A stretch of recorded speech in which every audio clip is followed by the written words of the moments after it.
Je suis toujours avec M. Yandouvé, ouais. dans sa ferme, et on a parlé de très très bonnes choses. Ouais. Mais en tant qu'entrepreneur, Ouais. je sais que tu as des difficultés. Ouais.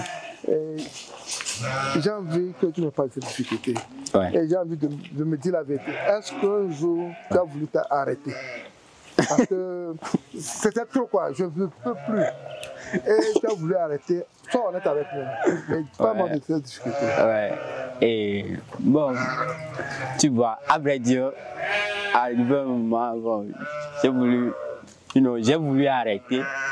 Mais j'ai dit à mon papa, ah, tu sais quoi, non, je vais retourner à l'ONU. Et tu sais, mon papa, c'est quelqu'un, il m'a apporté beaucoup de choses, quoi.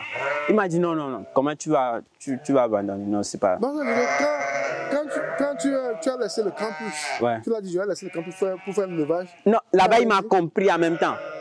Parce qu'il me connaît.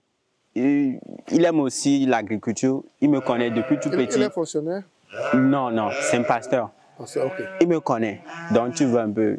Il sait comment je me comporte avec les animaux. Quand j'ai dit que je vais abandonner les études universitaires en même temps, il m'a compris.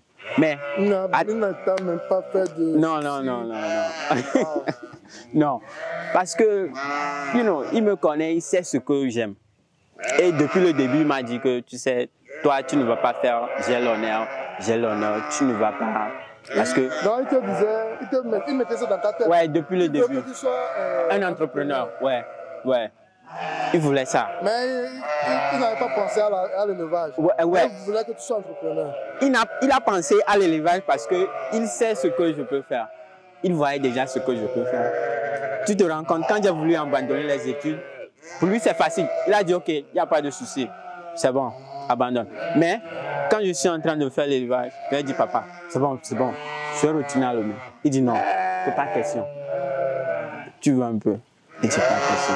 Donc mon papa, ou bien mes parents, mon papa, ma maman, c'est des gens vraiment qui m'ont impacté. Ils ont compris l'importance de l'entrepreneuriat et ils t'ont encouragé. Ouais, parce que le problème que nous avons, c'est beaucoup de jours, quand nos papas ont été à l'école fonctionnaire, tout ça là, c'est difficile à ses parents de comprendre que son enfant à lui ne veut pas aller à l'école. Tu vois? Et des fois, quand tu dis ça, c'est comme si tu veux devenir un bandit de grand chemin. Non. Parce que sans l'école, tu vas devenir quoi? Ouais. Donc, tu as la preuve que tu peux aller à l'université, stopper et venir faire ceci. Et gagner bien ta vie.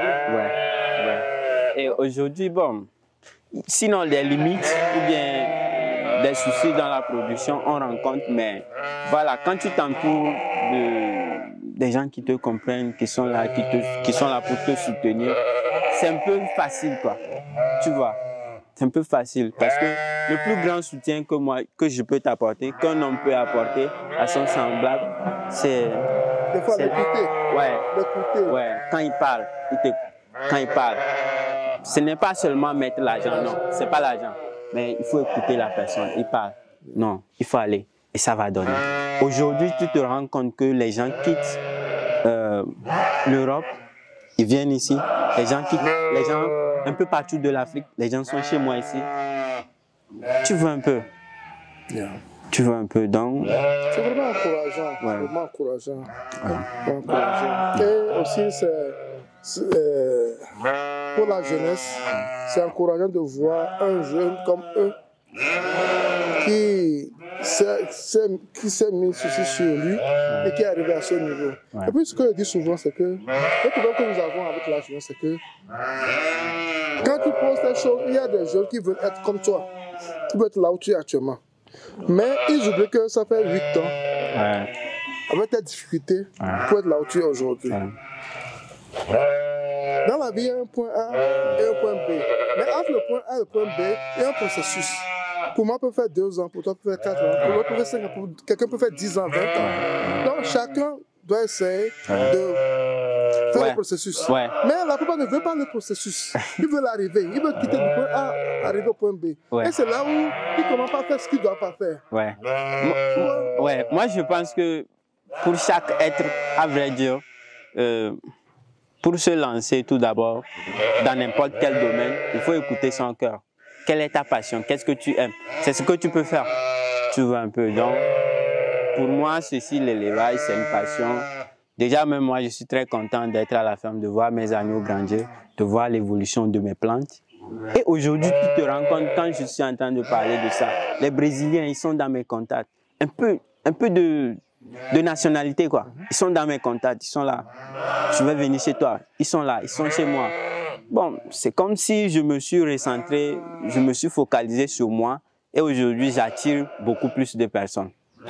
Tu vois. Donc, je sais pas, pour les jeunes, c'est juste de faire ce que tu aimes. Même si c'est le sable, tu aimes ramasser le sable, il faut bien le faire. Tu avais voulu abandonner. Ouais. Parce que tu en avais marre, tu étais fatigué, tu veux retourner à l'eau. Qu'est-ce qui a fait que tu es resté? Tu n'es pas parti. C'est la passion. La passion. Ça va t'appeler. Ça va t'appeler. Parce que je suis ici, j'ai aussi des employés. Tu vois un peu. Ça va t'appeler. Quand tu abandonnes, il va devenir quoi? Des fois, ça t'arrive. Ouais. Tu as envie d'abandonner, mais tu te dis, quand moi j'abandonne maintenant, ceux qui travaillent avec moi, ils vont devenir quoi? Mes animaux, tout ça là. L'amour que tu as pour la chose. Les moutons vont t'appeler. Après, j'ai dit, bon, des fois, je connais un peu mon papa, tu vois un peu. Mais quand j'ai dit, je vais abandonner, en vrai, c'était un peu pour faire quelques chantages. Mais... tu vois, parce que je sais que, bon, très bientôt, je vais embaucher mes béliers et je vais gagner beaucoup d'argent. Tu vois. Et lui, il était tellement fort. Ce qui est important dans ce domaine aussi, à ton niveau, c'est que tu ne vends pas à chaque fois. Tu as des périodes où tu sors tes produits. Donc, l'essentiel, c'est que quand tu sors tes produits et tu gagnes l'argent, tu dois budgétiser ça sur une période.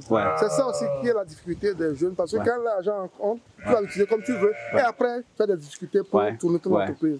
Donc, la gestion est très importante dans ce genre de business aussi. Aujourd'hui, c'est toi-même qui s'occupe de la comptabilité. Pour le moment, c'est beaucoup de choses. Moi-même, je vois que ça commence par peser sur moi. Parce que s'il y a des visiteurs qu'il faut recevoir, s'il y a des animaux qu'on a vendus, s'il y a des bélés que j'ai vendus, s'il y a le soja que j'ai vendu, s'il y a ceci que j'ai vendu, moi-même, des fois, Mais ce qui est très bien à mon niveau, tu vas voir que, ok, j'ai des agneaux à vendre, j'ai des béliers à vendre.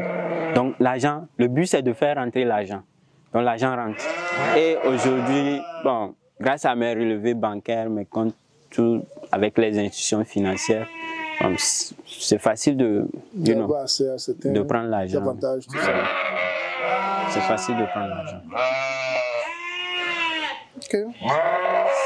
Merci encore. Ça fait vraiment plaisir. C'est un plaisir partagé. Tu sais, quand j'ai commencé en vrai, je suis resté beaucoup seul, 2 ans, 3 ans, 4 ans. Personne ne vient, c'est seulement les parents. Mais aujourd'hui, beaucoup de gens, chaque semaine presque, les gens viennent. C'est bon, c'est bon. Tu me motives. Vraiment plaisir. C'est parce que je t'ai dit ça parce que la dernière fois, il y avait un monsieur qui était venu chez toi. Tu as fait une vidéo qui fait à peu près 30 minutes. Ouais, c'est un jeune. La vidéo fait 30 minutes. Ouais. Les gens parlent sur ça. Ouais.